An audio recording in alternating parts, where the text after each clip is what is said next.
So for probably the past, I'd say, shoot, as long as I've had my Grand Prix, well, I'll go into a little bit of a story here, because I know you like to hear stories.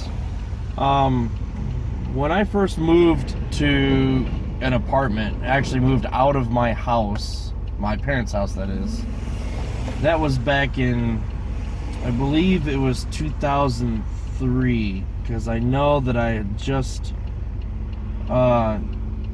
graduated college.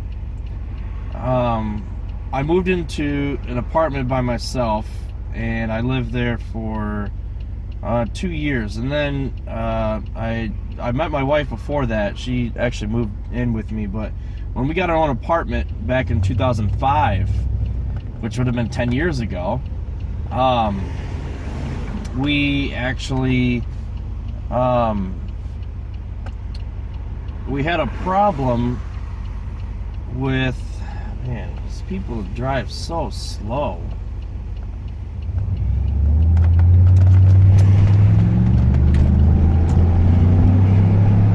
We had a problem with people getting their tires slashed, okay? And so because of the way that the parking worked is you basically sort of parked out in front of your apartment, and we were on the bottom floor, and where I parked was pretty much straight out from our living room window. So what I ended up doing was I ended up getting a Sony camera. It was a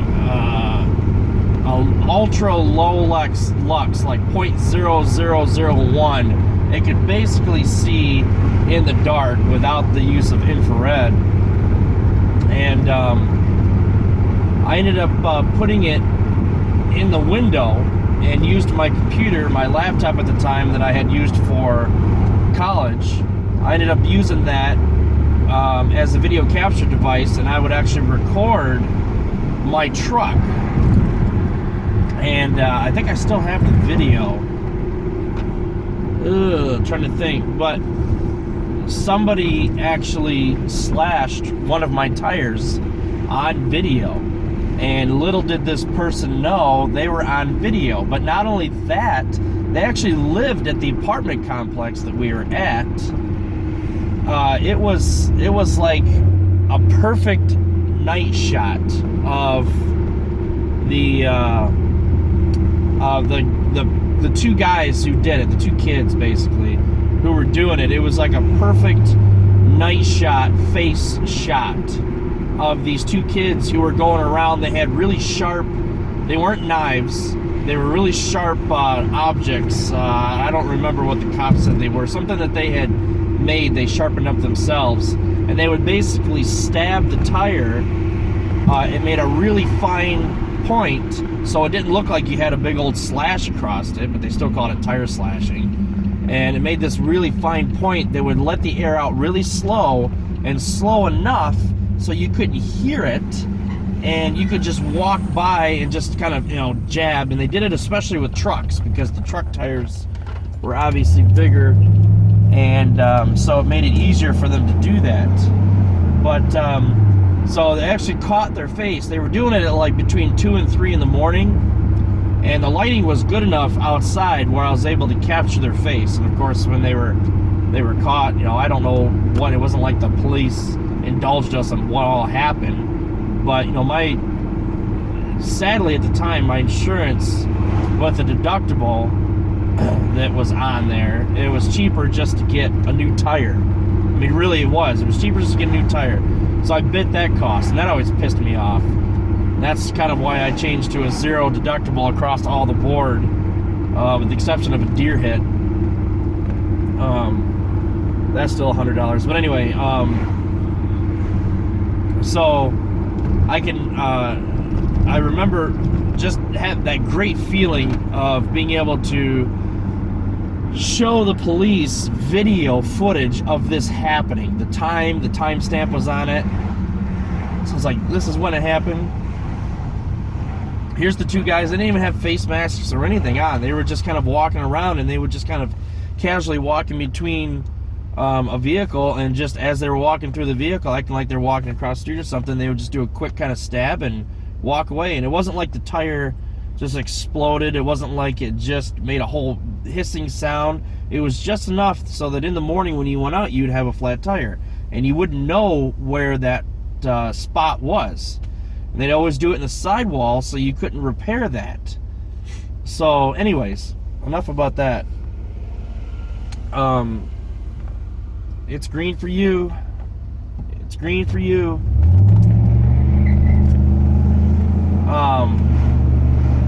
So basically, since then, I've been really conscious about trying to keep an eye on my car. And when I got my Grand Prix, I've got videos.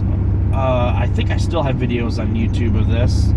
But when I got, that light's green. Why is it green? There's nobody there. When I got my Comp G back in, let's see, that would have been 2007? Or was it 2008? I can't remember. But anyway, it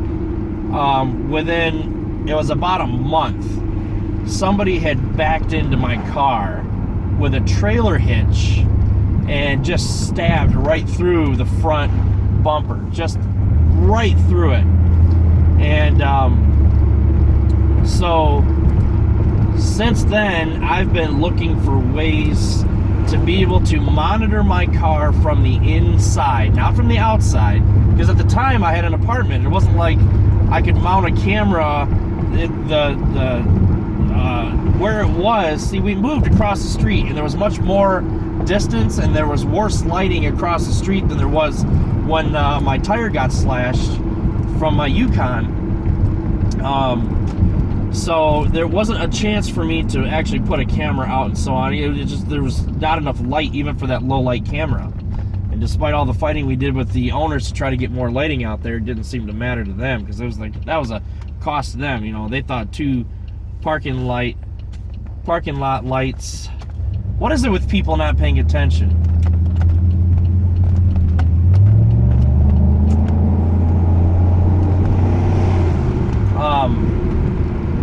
But anyways, so ever since then, I've been trying to find a way to be able to record discreetly out all 4 ways. You know, this is back before 360 cameras, and actually be able to pick up enough light to see either the car or the person who's doing the damage.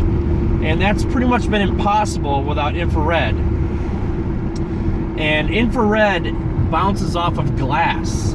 So I couldn't have an infrared camera like right here or something and have it shoot out infrared, because all it's going to do is it's just going to blind the camera, because the infrared's just going to end up bouncing right back off the glass. So you won't see anything.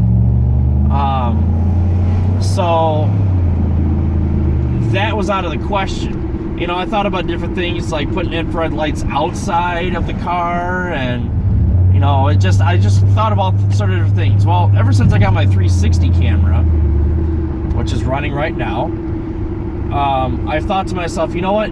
It sees decent at night. I've got street lights that are out that light up our driveway pretty good, and there's plenty of lighting where I work, so I could actually mount the 360 camera in a discreet spot, probably somewhere up in this area, get a short suction cup mount, and, you know, like I said, put it up here so it's hardly noticed, and then be able to record. See, the great thing about this particular camera, the SP360 that I'm recording with here, why is everybody driving so slow, is that it can record in 1 second intervals, 5, 10, 30, a minute. It's called a time-lapse record. So I can time-lapse, basically.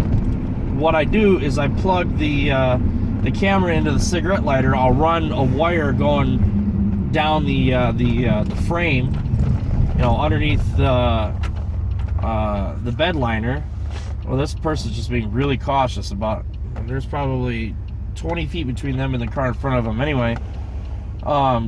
And just plug it into a 12-volt source, and then be able to run the camera, that camera, all night while I'm at home, and all day while I'm at work, because I think the light's going to pick it up pretty good. It doesn't have to be somebody who's walking by and doing something. It could be a car that's backing into you.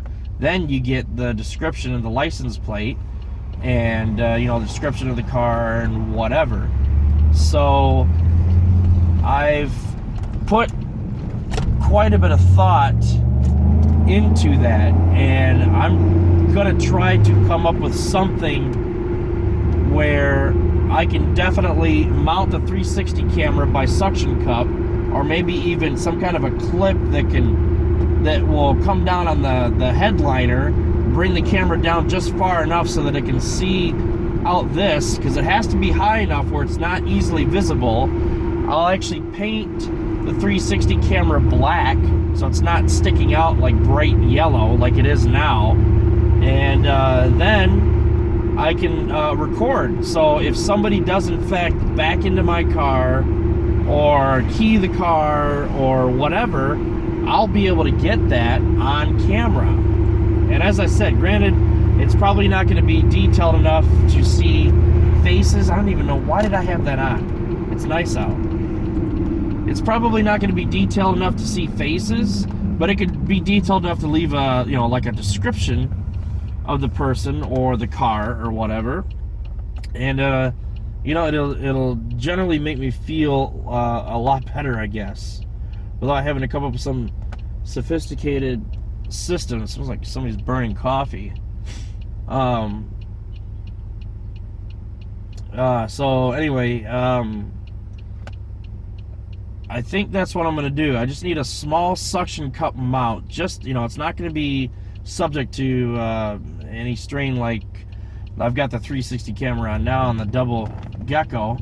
So just a small suction cup mount that I'll be able to mount the, and I got to watch this road. They were really watching it last week when I was through here. And then have it running basically all day and all night. And then obviously when I go to edit my videos, I'll take it inside. Or what I can actually do is I've got USB on the go. I can actually plug the cable in, plug it into my phone, copy the files, and then format the camera and start all over again. So it's a pretty interesting idea. I'm going to test it probably in the next night or two just to see how well it can pick up cars and people, just to see if it's even worth it, because I'm not going to go spending the money and the time and the effort, and if it's just completely black all the time until somebody rams their car, I guess, whatever. I mean, I just got to make sure that it's going to be worth it and actually work, because if it's not, then I'm not going to do it. But it's an interesting little security camera. It can see in full 360. That's what's great. I don't have to have two cameras, super wide angle lenses. That was another problem I had, trying to see the whole view. So anyway, what do you think? Good idea? Bad idea? Let me know. Take care, guys.